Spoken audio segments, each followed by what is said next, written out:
Hello Oh, got and it. welcome to my channel.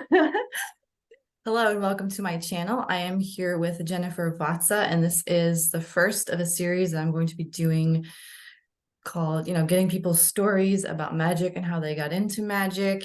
And this is Jennifer. And Jennifer, tell me a little bit about yourself. I know that's a horrible question. You always forget Yeah, this I'm stuff. Jennifer. I own Belladonna's Botanicals. I also have a YouTube channel under my name, Jennifer Vatza. Um, well, it's the big question of how I got into all of this.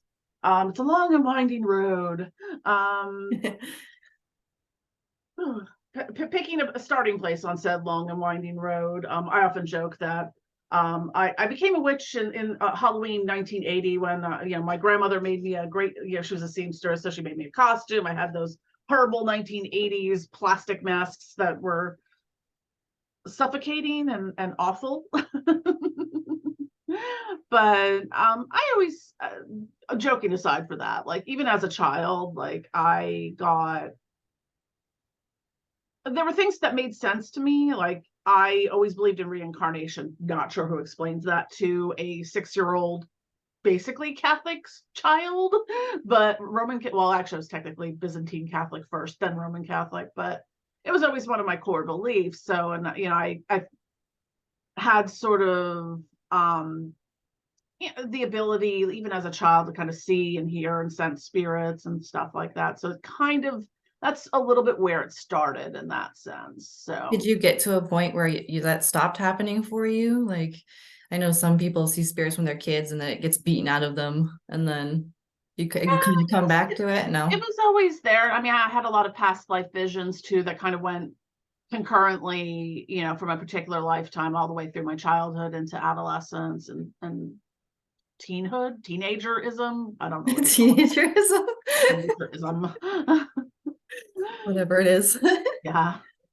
And So yeah, that's kind of how it started. And I never really, in terms of spirituality, like Christianity just didn't do anything for me. I'm like, okay, wash, rinse, repeat, sit, stand, kneel, blah, blah, blah, prayer, blah, blah, blah, song, oh, listen to a priest dude speak about something.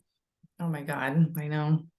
And meanwhile, I'm just having fantasy, was in some fantasy world while I'm sitting here trapped in church, because I was bored, senseless. So, um, but as I got older, like I started having, in addition to like the past life visions and some of the stuff with like spirit, sensing spirits, like when I lived in Georgia, the house that I lived in at that time, the girl whose bedroom that I had that lived there previously, she died in their car was hit by like a train, like on a foggy night or Oh something. my Like God.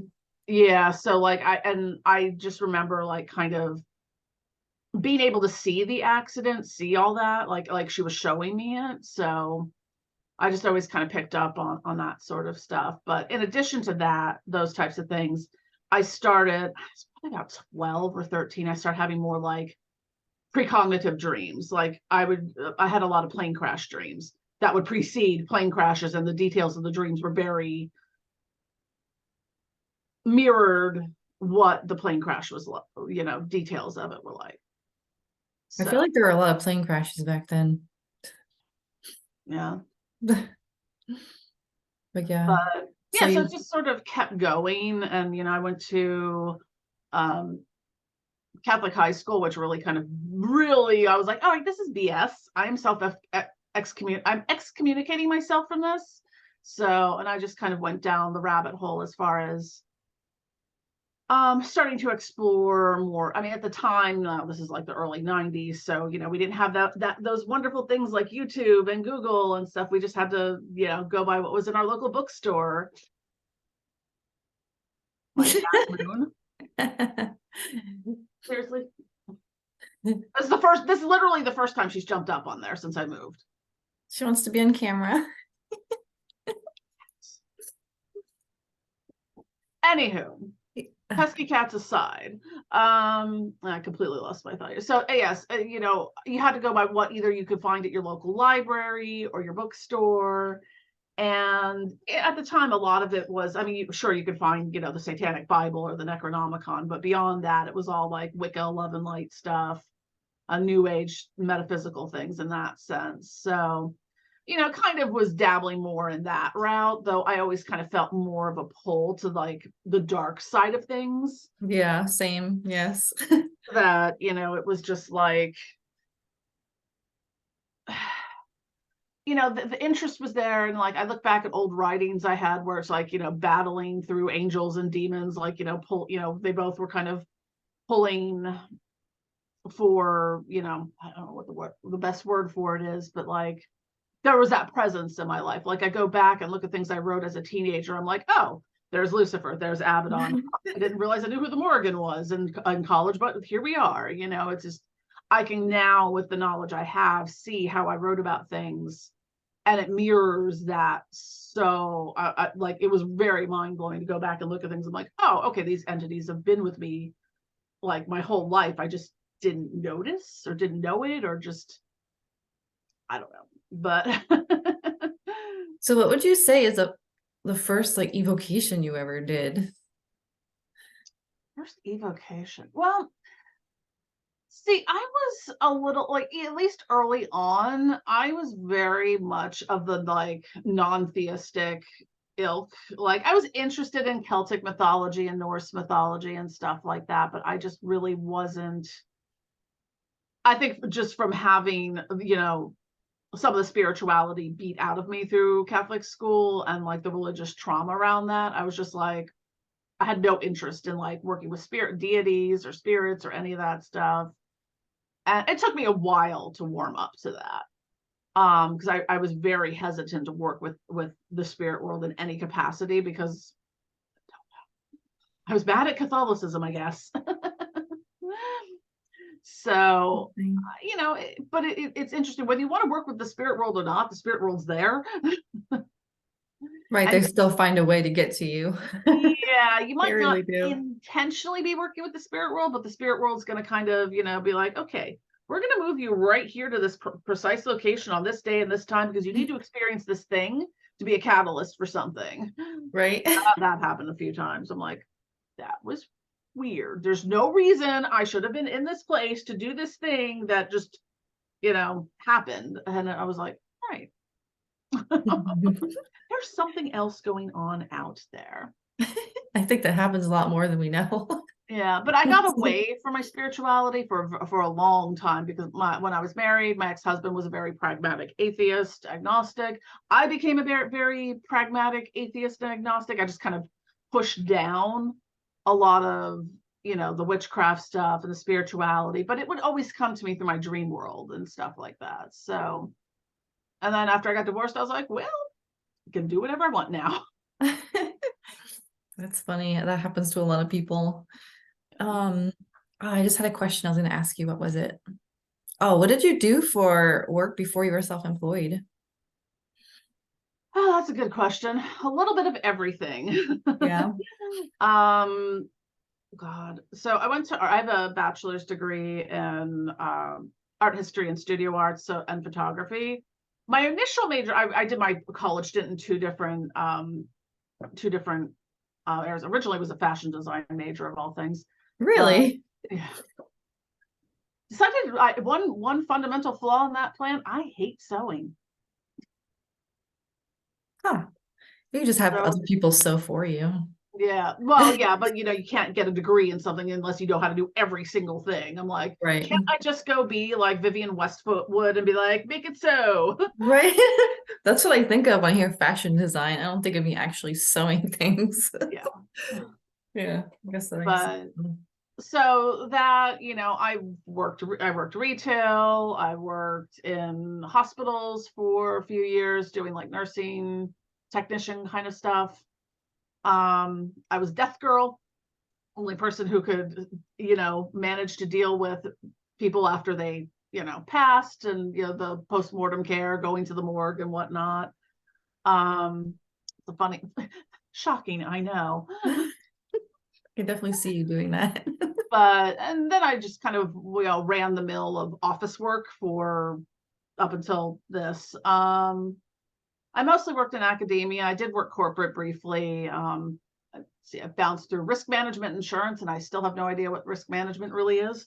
I worked in public television. I worked at art college, and then I worked at Ivy League college. I kind of bounced through different departments at each. So, I kind of went through the admin assistant part. Then I worked in like development and like fundraising, and then I worked in like communications, doing like web content management and social media stuff. So, Wow, you really have done everything. and a lot of photography within those ones because I was doing because photographer. So, and I have a good camera, so got to justify that expense.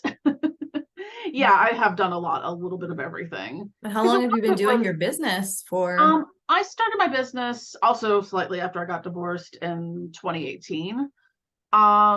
Initially it started out many years earlier because I started dabbling with like aromatherapy and stuff like that.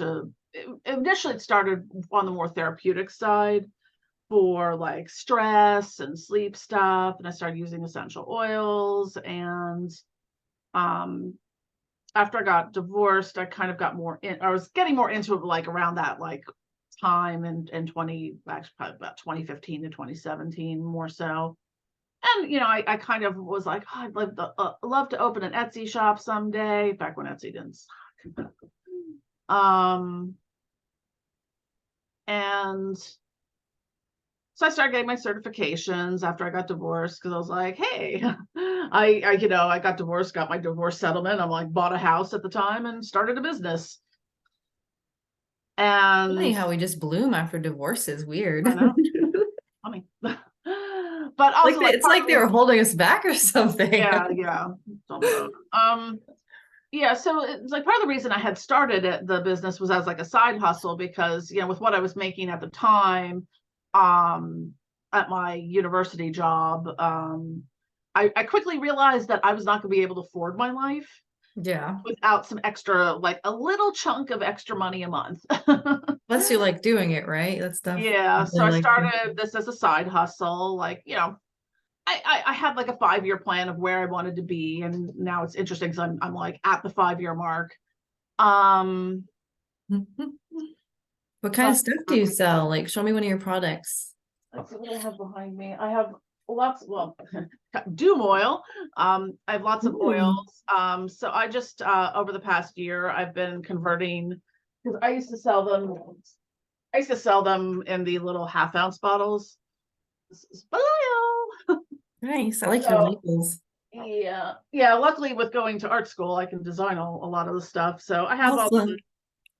so they all have like little like herbs and essential oils. Some have crystals and glitter in them. So these are some of my ritual oils. I have body wash. Nice. So I did a whole bunch of certifications over the time. Like I'm just one of those people, I have to constantly be learning things. So some soap. Been rebatching a lot of soap lately. And a million other things because I can't just make one thing. Yes. So yeah, like I did various aromatherapy certifications. I did various herbalism courses, perfuming, natural skincare, incense crafting. And that's more some of the more like witchy metaphysical stuff. Um, so It just makes me so happy to see people like creating their own things and making income for themselves. Like I'm just so proud, yeah, I mean I it do started it. slow and I it do it and really, I love it so much. And I just want everybody, to just yeah, I mean enjoy the what they first do. And like, it just makes me so happy to see people like you. And I keep meaning to like stop by your shop and buy a bunch of stuff. I'm gonna make myself a note. well, it's I a good want your time because bath the stuff. holidays are coming, so we have lots of sales and stuff going on. Yes. Yes. You must get tons of business during the holidays. Oh yeah. Yeah. You're As a super business busy. business grew like up until that thing that happened in March of 2020, because if we're on YouTube, saying the word will get you shadow banned. So when we all had that sudden influx of free time in 2020, um, yeah, I was at the time, I was like, oh my God, my business is completely going to fail, because up until that point, I was mostly vending at events, because I Oh, just had started out, like I just had opened my Etsy shop and Amazon Handmade in like late-ish 2018. I So heard it's a pain in the ass to get on Amazon. Is that true? this was right at the beginning when they first launched Amazon Handmade, so I've been on that for 5 years. Oh, nice. So there's Amazon and Amazon Handmade, and they're a little different, but um it's Amazon. But I was just like, at first when that happened, because I had like all these events that I was supposed to be vending at booked, months in advance. Like some of I had booked like 6 months prior, and then everything got canceled. And I was like, oh my God, this is going to completely fail. I've invested all this time and money into it. Funny that people had a lot of free time and started shopping a lot online.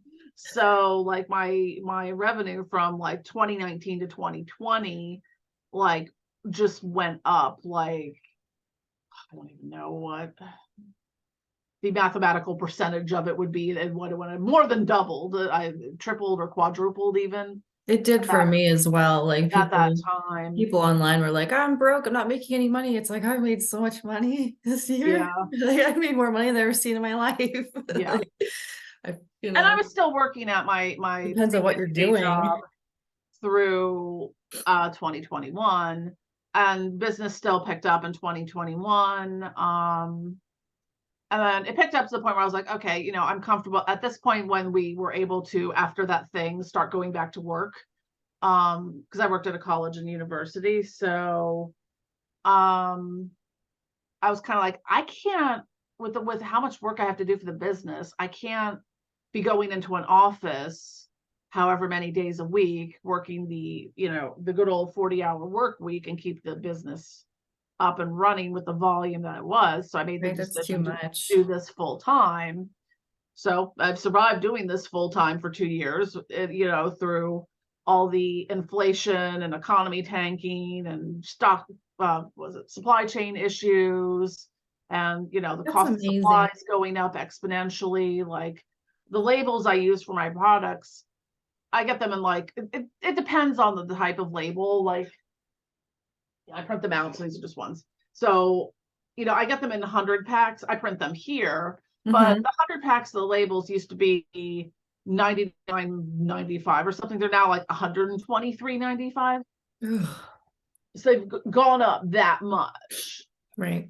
So there's so much that's gone up in price. So obviously I've had to adjust my prices and stuff to accommodate that. And then also to accommodate the exorbitant fees a lot of these platforms like Etsy and Amazon Oh, take. Etsy's horrible. Yeah. Oh my gosh, how's Amazon's fees? Is it worse than Etsy? Not Amazon's just functions so differently, because like on Amazon, what I do, because for whatever reason, I don't understand the mentality behind it. Especially on Amazon, people expect free shipping. They will not pay $15.99 for something plus $4 in shipping. They'll pay $19.99 for it though, without any question.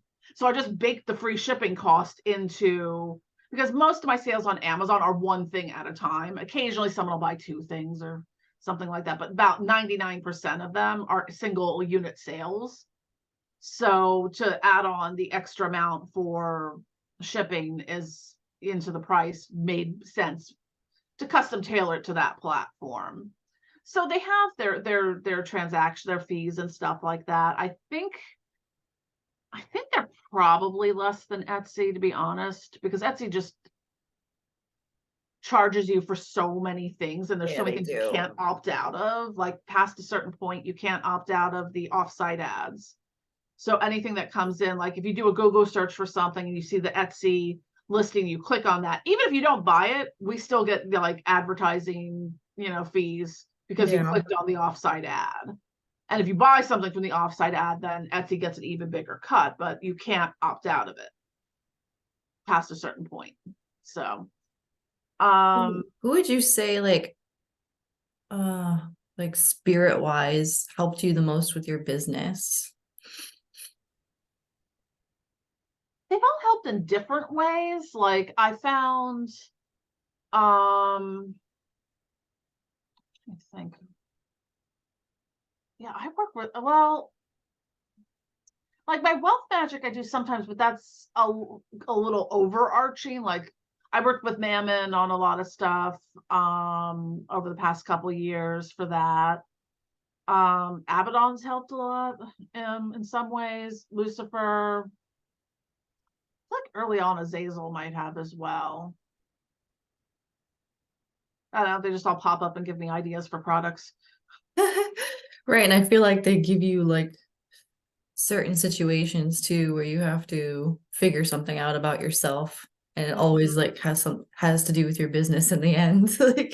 Yeah, Like yeah, personal things as well. Like, yeah. you know, you're not confident in this area. It's like, oh yeah. And then it's always like kind of like runs into your business somehow and why Yeah, I you're like not when they making more when money. they instead of opening a door for you, they close it and they're like, "You gotta figure out how to open it now." Like, Yes. Yes. because there was for a while in the beginning where I was doing so much of my communication through like astral travel that they were like, "No, we're not allowing you to astral travel until you recognize that you can do direct channeling while completely conscious." I'm like, "Fine." Thankfully, it was right around the same time I had done my Usui Reiki training certification and attunements. So that just Mhm. like blasted open the third eye and all the psychic abilities beyond what it was previously. And I don't think people realize that with Reiki. They're like, oh, it's just this love and light, Yeah, no, it's like gooey gooey opens up thing. so many channels. I'm just people are Yeah, like, I want to open my third eye and blah blah blah. It's like get Reiki attunements. yeah, They'll do it. yeah. You'll That never be the same. Like Yeah, if you the don't level ever one want ones, I to just sat in do bed Reiki. crying for an entire weekend. Yeah. And the level two was just like, it was, my ears were ringing, like blaring ringing for like 2 weeks or something after.